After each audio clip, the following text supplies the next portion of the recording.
the DoorDash drivers is robbing y'all, man. So this nigga, of course it's a nigga. This nigga's on camera reaching over the counter to rob these people. Now, mind you, these people are already working a job where there is a cash register. And I'm not dissing them or nothing like that, but these people are not making the most money in the world. So, if there's a tip jar, almost any time you ever see someone ask you, hey, you want a tip? Usually, the people need the tip. Pause. Okay? This nigga said, fuck that. Y'all niggas don't need no tips. All right?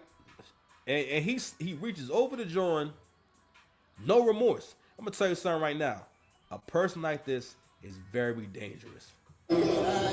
Sniff D's. You know what I mean? Studademics Lord. You know what I'm saying? A person like that is very, very, very dangerous. Very dangerous. You know what I'm saying? School bus ass nigga. I went to school on a school bus. School bus ass nigga.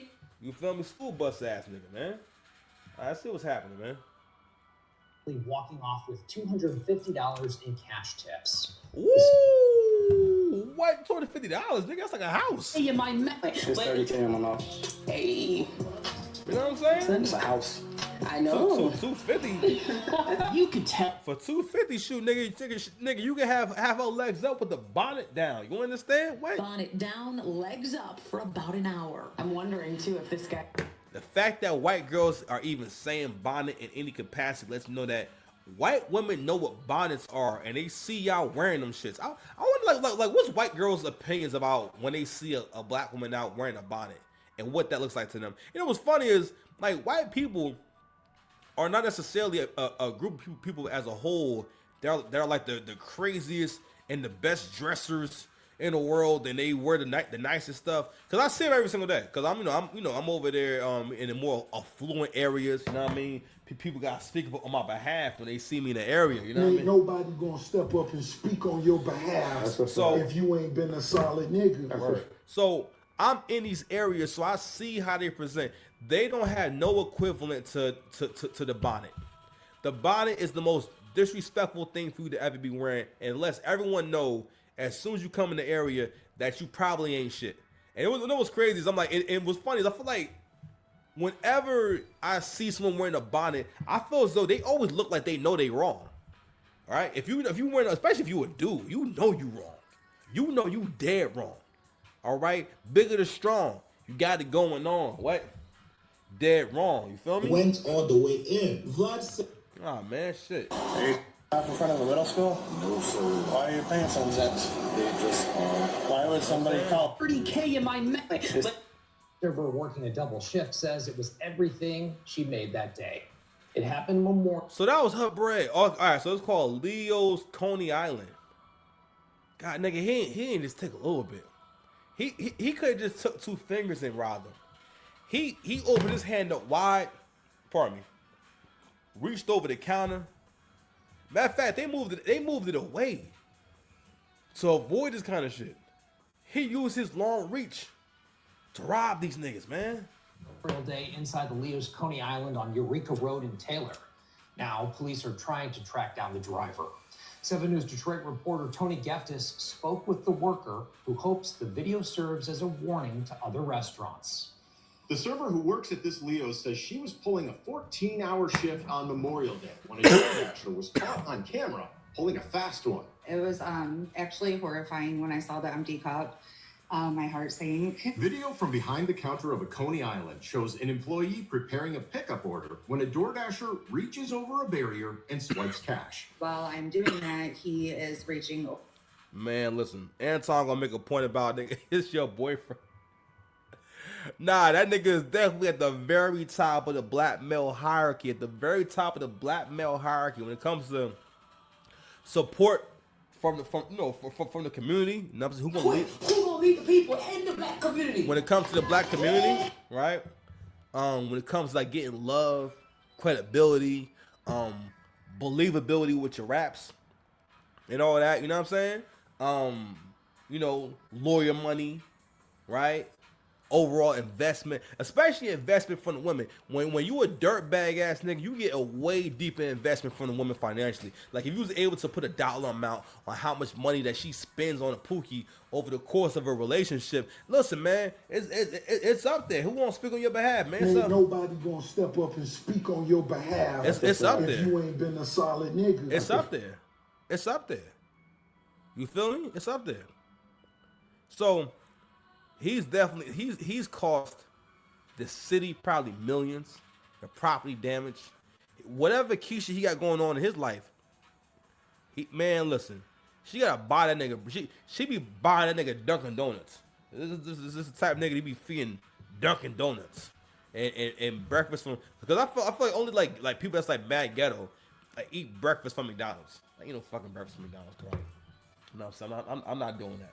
Not doing and that. ain't nobody gonna step up and speak on your behalf. What's your name? White woman name? What is it? They gave me mine. It's Janice. What's up, Janice?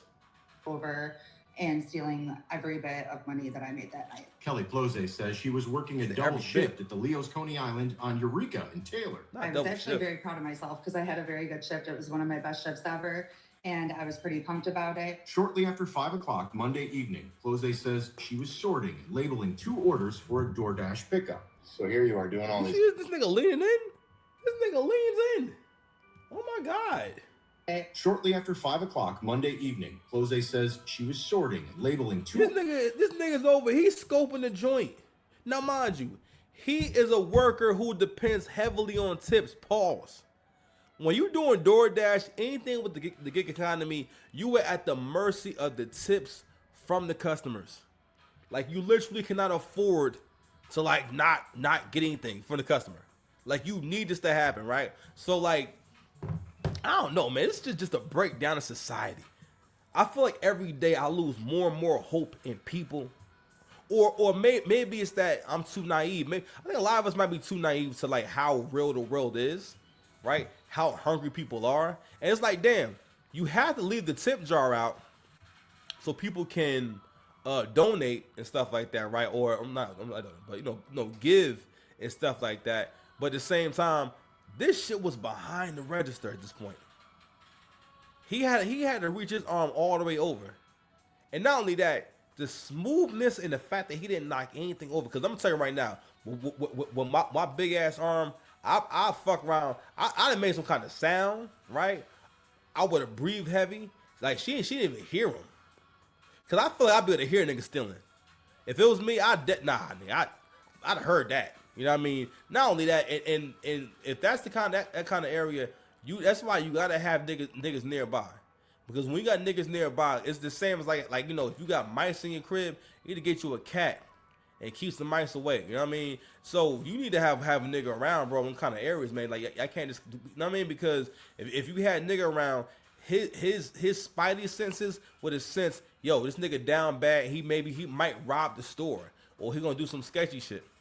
But that's crazy. I mean, I know it's hard out here for DoorDash drivers, but god damn. Now, as far as the tips go, I don't know about that story, son. That's mad tips. $250 in tips is crazy. I mean, that's amazing, but I don't know, that's a lot. You know what I'm saying? So, you know, she probably, you know, hopefully somebody gonna watch this story and say, yo, I want to cash app you $1,000. I mean, it's not gonna be me. I mean, not right now, but I can't do that on your behalf, not at all. You know what I mean? You know, and ain't nobody gonna step up and speak on your behalf. That's a fact. If you ain't been a solid nigga. I ain't seen the whole body, but she do seem like she look like one of those like she has a face like she a thick white girl. You feel me? Like, you know, shit, who gonna lead the black community? Quick, who gonna lead the people in the black community? You know what I'm saying? What about ecstasy? You know what I mean?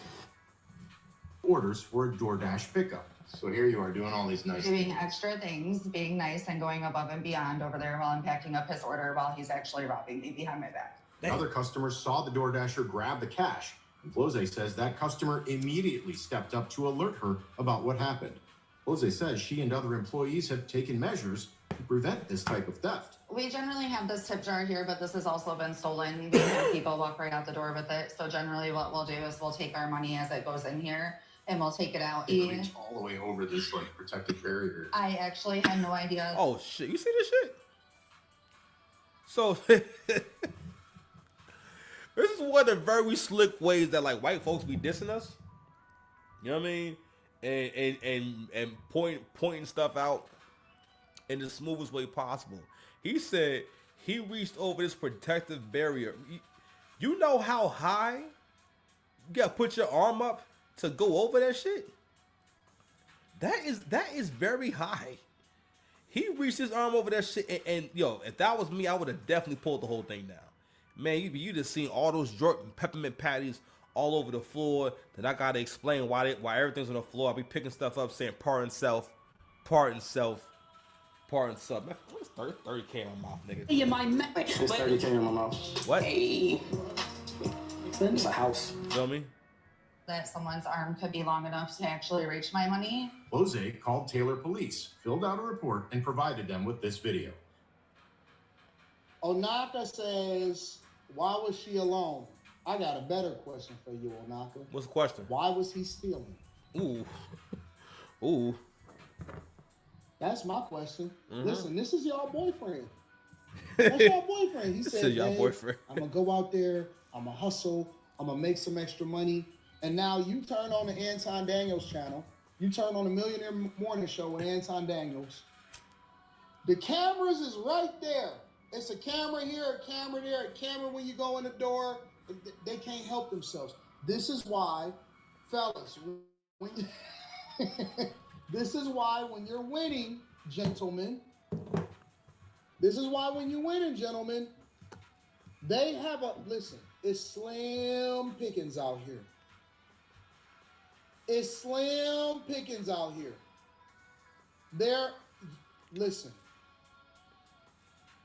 They gay, got felonies on their record, and they doing, as Rob would say, scumbag crime. That's when I hang out with my guys, Yakar, Ray Sean, Executive Suite, MLE, Fi Brown. When I'm hanging out with my guys, we don't have to worry about, hey man, why is he getting arrested? Because we don't do scumbag crimes. We don't steal from servers. Scumbags out here. God damn. Embarrassing the community. Evil. Embarrassing. Let me see if I can blow this up a little bit. Evil ways, man. Scumbag crimes. He got a scumbags. See this? Looking to steal. Yo, the freeze frame of him looking. Matter of fact, he do this everywhere he go. Oh shit. Hood theory unlocked. He do this nigga, this his hustle. Nah, that nigga definitely got a habit. You know what I'm saying? Only somebody who got a habit will even think of some shit like that. Matter of fact, in general, I've never thought to steal from a tip jar. If anything, I'm thinking like, damn, I ain't got no cash on me to put anything in the tip jar. This nigga said, all right, well, I'm here to make some money, but you know a whole always going double dip. That nigga came through and double dipped. Cause you was already getting paid. You was already getting the lick. Like you was already going to get something. That nigga said, I'm leaving with something. But I think real talk, we gotta speak to that point about that boyfriend thing. But tell you something, fellas. As soon as you find out the woman you dealing with was dealing with a dirtbag ass nigga, or a baby daddy was broke, or baby daddy ain't got no car, whenever, if that ever happens, you will do not try to have no long-term relationship with her.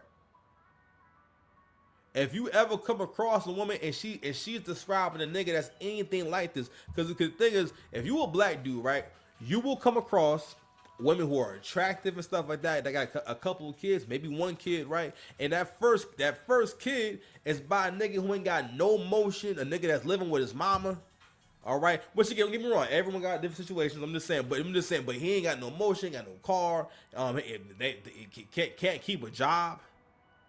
Stuff like that. It also speaks to like, yo, what she thinks is good and bad. And a lot of y'all will get into these relationships and whatnot, and you'll be listening. You'll be, because I think when you're an average guy, you look for any edge you can get. You know what I mean? Because we're naturally competitive, and what you'll hear is, all right, great. the bar is not that high. No, nigga, ain't that the bar ain't that high. No, it's no, nigga. She getting ready to dog you, or she's getting ready to have a bad one with you because she only knows because they never have good relationships. Now they be together and stuff like that, and I think a part of them being together is like, yo, I mean, like, listen, Pookie gonna bring chaos.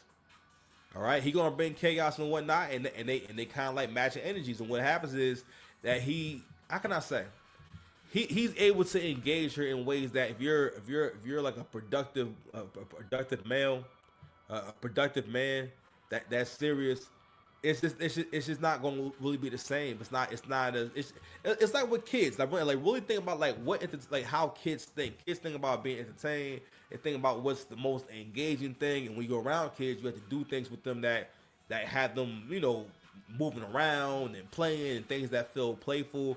Whenever things feel serious, like kids are less just less into it. Like when you were younger, like you wasn't into religion. You know what I'm saying? When you were younger, you weren't you couldn't get excited about politics. You didn't say, "Oh my God, it's the election." I ain't give a fuck about the election. You know what I'm saying? Nah, I was comfortable. Too, if this guy's done this before, he seems so comfortable. Too comfortable. So I know for a fact that somebody that comfortable, what else could be done? Scumbags. Can't even leave your purse out around this dude. Can't even invite him over your house. That's why when we walking around and we having a good time and we partying, hey, yeah, life is good. This is a Kendrick Lamar. Listening, trying to free his slaves. Oh my baby, This is the main thing I wanted to get to. This is a God tier impression of Kendrick Lamar. This is exactly how he sounds. And he's not exaggerating. That's not an exaggeration. That's not him making a caricature of Kendrick. That's how that nigga sound, bro. All right? Who gonna lead, man? Who gonna lead? Quick, who gonna lead the people in the black community? You word? Yeah, Duke. All right. Cinnamon wouldn't understand. In fact, Cinnamon wouldn't understand. Peekaboo. Peekaboo. This is not. You better remember my name. Peekaboo. Peekaboo. This is a. In his playlist, all he got is bing, bah, boom, bah, boom, bah, bang. I think that every time.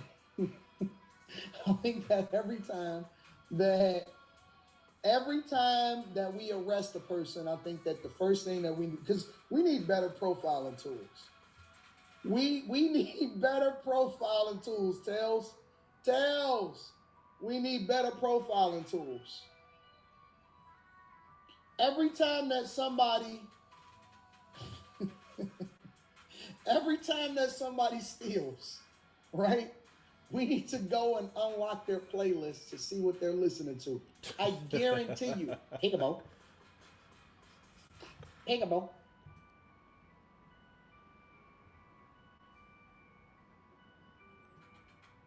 They always got the same playlist. They always doing dusty stuff. They always making bad decisions. How come they never can make a good decision in their life? Even when they're supposed to be doing the right thing, they doing the wrong thing. And real quick, I'm gonna speak to that point real quick. So I'll be having conversations with my peoples and whatnot, and I think that you need someone who's as solid as I am, someone who's so forthright. I'm just so forthright with my shit, right? To come through and break this down, right? And I've been saying it. Certain music is broke nigga music. Like I was telling my brother one time. I said, yeah, man. Like I mean that's broke nigga music. That's music that you stay broke to. That music doesn't make you feel better about yourself. That music makes you feel like you're this work in progress and you have so much work to do, and but until then you're gonna keep living life and making mistakes, type shit. And it may not be realizing you're thinking like a woman. That's how women be thinking. And that's why, for the most part, you see them in mountains of debt. You see them in these bad situations. You see them trying to live a life that they can't actually afford. Like most modern women are really suffering because they're living a life they can't afford. And which the main thing is you can't afford to be single. Most people can't afford to be single. and that's where we've been there, but that's what we're getting for real. You can't afford to be single. You feel me? I mean, like, cause like life is expensive. It's hella expensive. Shit, I'm over here doing content. Hoping I show niggas some love. You know what I mean? Like the video, hype the video. You feel me?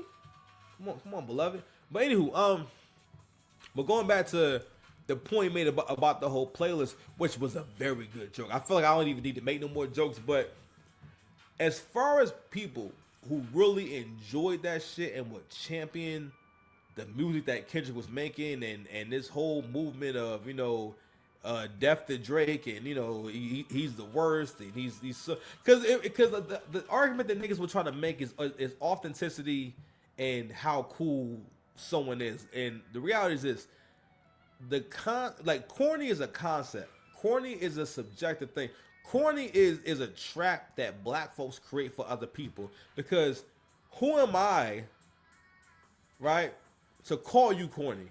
Corny, because that would be an opinion, but corny is a thing that is said. It's an opinion, but it's spoken to or said as if it's a fact, as if it's just, of course, like nah, of course, you know, like nah, it's just like this is a definite about you type shit, right? And under that logic, any and everyone could be corny. And as soon as I don't like how you move, this nigga is corny. It's like weird. People say weird. Oh, this nigga weirdo. Anyone can call anyone weird or a weirdo. It's just a thing that, and like hood niggas use that word like it's like only like really ghetto fucking people say weird. And I had to figure out like what that meant. Like weird, really weird would be anytime you're doing things that I don't like. Nah, nigga, you mad weird for that. Weird ass nigga, or you know, he a weird. I remember Meek Mill saying that Cassie is a weirdo. Where you from? I'm like, weirdo? Like, what you mean? Like, what you mean weirdo? Anywho, is he on? Whatever. Always been talking to my homeboy about what actually moves the needle when it comes to hip hop, when it comes to music in general, right? And it's really important to understand the importance of the anchor being and who the anchor being actually is, right? So at every era of hip hop, there was an anchor being in hip hop where like, yo, as long as they're here, the game has a certain kind of energy to it, right? And it's like it's more alive. But you need another anchor being, and that's how genres die out. If there's no anchor being for the genre, then you know, then that's it. Like just like because the concept in the MCU is that if the anchor being dies, that universe will also die with it or with that person. So that's why it's so important. And at this point, Drake is the main character of hip hop. At this point, Drake is the anchor being, and it's interesting watching like this whole thing with Drake and Jay-Z. I feel like the battle been going on. Like, I mean, like, you know, Drake rapped about. I mean, it wasn't really a whole song about Hov, but you know, Drake rapped that Hov a lot on the album. I mean, and you know, and threw some shots and everything, which was very dope. I think that Jay responded. I think that's hip hop. I don't think it was a bad idea. I'm not gonna go as far as saying, oh, you shouldn't have said anything. No, I ain't gonna say nigga, it's hip hop. Let's get into it. Yeah, but I heard someone else also say that that this will be more of a friendly fade and more of a friendly back and forth. And like, hey, it just may be a few things that niggas need to say, you know. But the other day, someone jumped in my comment section and said Drake is a good song maker, but he's not an MC. Nigga, I'm an MC. All right, I have almost 50 battles and I won almost all of them.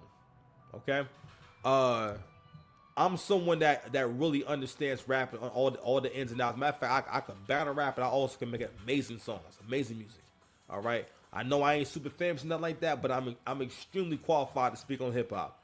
All right, my opinion on hip hop is extremely credible, especially given the level that I can perform it on and create it on. You know what I mean? And so when I say these things, I'm not freestyling. It's the truth. All right. Certain music is loser music. Kendrick make loser music. I mean, like back when I was more broken, someone like him would be more relatable. You know, a song I never play or ever want to play ever again is "We Gonna Be All Right." Even though again, I really like that song. I love how he rapped in the song and whatnot.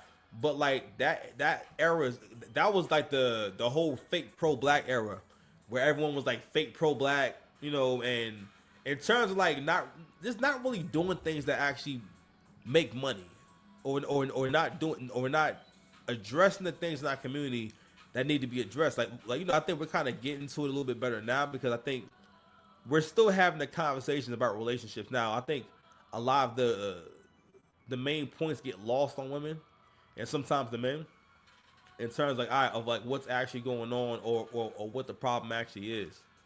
But but I always say, like me and my homeboy be having this conversation about what music is really popping. Like for example, we just talking about Drake. I think he would say stuff like, "Oh yeah, I like the Clips album," and it's like, don't get me wrong, shout out to you if you're into the Clips album.